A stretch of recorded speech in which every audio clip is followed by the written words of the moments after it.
नमस्कार दोस्तों, जय भोलेनाथ। वीडियो का स्किप मत कीजिएगा क्योंकि फटाक से स्टार्ट करने वाले हैं। लेकिन इससे पहले आप मेरे चैनल पर नए हैं तो चैनल को सब्सक्राइब कर लीजिए और लाइक कर दीजिए। मैं फिर से कूलर लगवा दी सॉन्ग पर, फिर सॉन्ग लेकर आ चुका हूँ जो बहुत ही अच्छा है, तो अच्छा लगा सुनने में। तो चलिए सुनाते हैं, सुनिएगा। मुखड़ा सुनिए। काहे के राधा आइल बाड़ू तू बुलावे, हमारा के लगे आइल बाड़ू का तू गावे।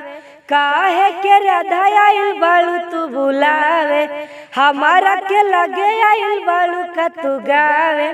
मुराली के धुनावा से मनावा लगाई देता हो, ये कान्हा हो वृंदावन में बांसुरी बजाई देता हो।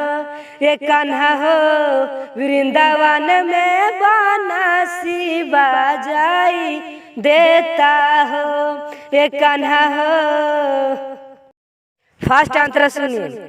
कान्हा के मुरली बजावे के अबही मूड नइखे राधा, चली जा तू अपने घरे कमावा में डाला नहीं बाधा।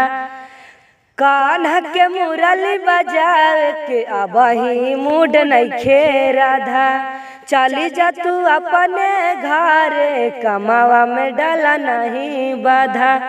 बांसुरी के सुरवा से गीतिया सजाई देता हो, ये कान्हा हो वृंदावन में बांसुरी बजाई देता हो। ये कान्हा हो वृंदावन में बांसुरी बजाई देता हो, ये कान्हा हो। लास्ट और आखिरी अंतरा। जिद जब करा तारू एतना त चाल बजाई देहाब अभी, रोहित शर्मा आ जाए से बतिया बताई देहाब कभी। जिद जब करा तारू एतना त चाल बजाई देहाब अभी, रोहित शर्मा आ जाए से बतिया बताई देहाब कभी। एक ही अनुराधा के इच्छा पुराई देता हो, ये कान्हा हो वृंदावन में बांसुरी बजाई देता हो। ये कान्हा हो वृंदावन में बांसुरी बजाई देता हो, ये कान्हा हो।